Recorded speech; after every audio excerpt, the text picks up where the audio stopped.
Hai Sob, pernah lihat konyolnya Mr. Bean lagi bercermin nggak? Mungkin kamu bisa mencontohnya untuk meningkatkan level ketampananmu. Kali ini, kita akan mempelajari salah satu jenis transformasi geometri, yaitu refleksi atau pencerminan.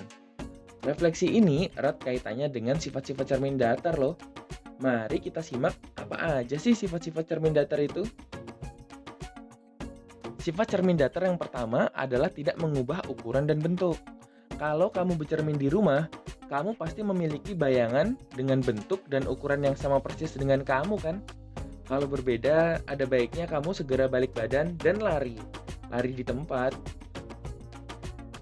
Sifat cermin yang kedua adalah bayangan dan objek saling berlawanan. Ketika kamu bercermin dan mengangkat tangan kananmu, otomatis bayangan akan mengangkat tangan kirinya. Begitu pula sebaliknya.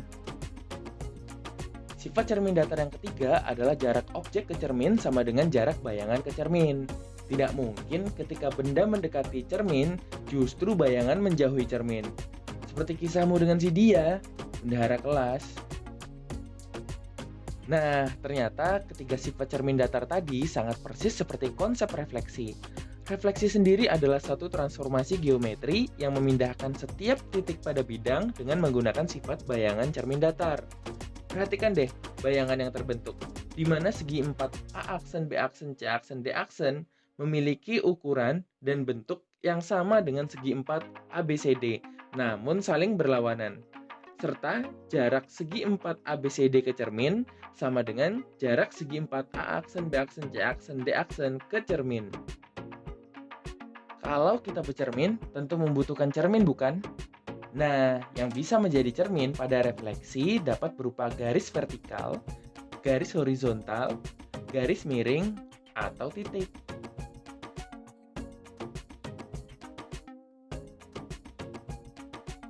Sebelum membahas rumus-rumus pada refleksi, ada baiknya kita mengenal terlebih dahulu alat peraga transformasi geometri ini.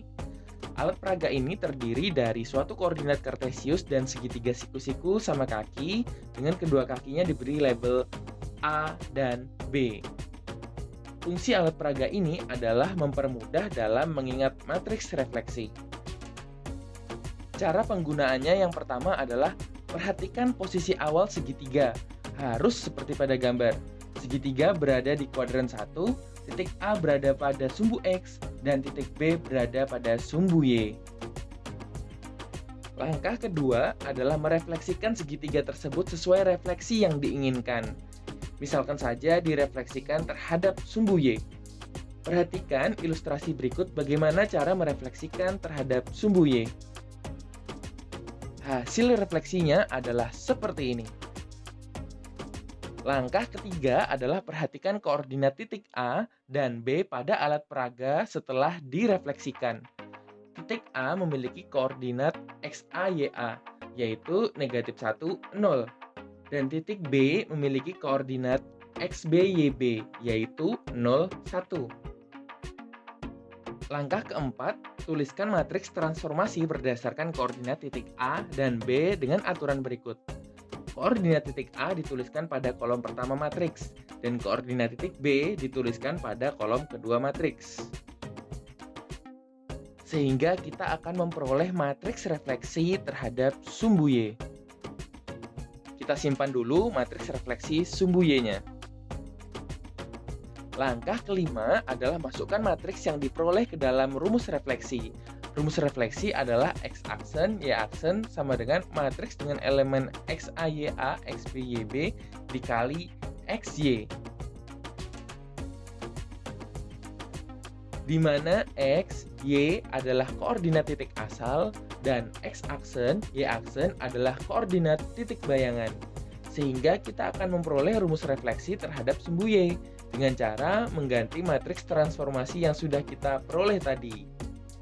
Gimana? Gampang kan?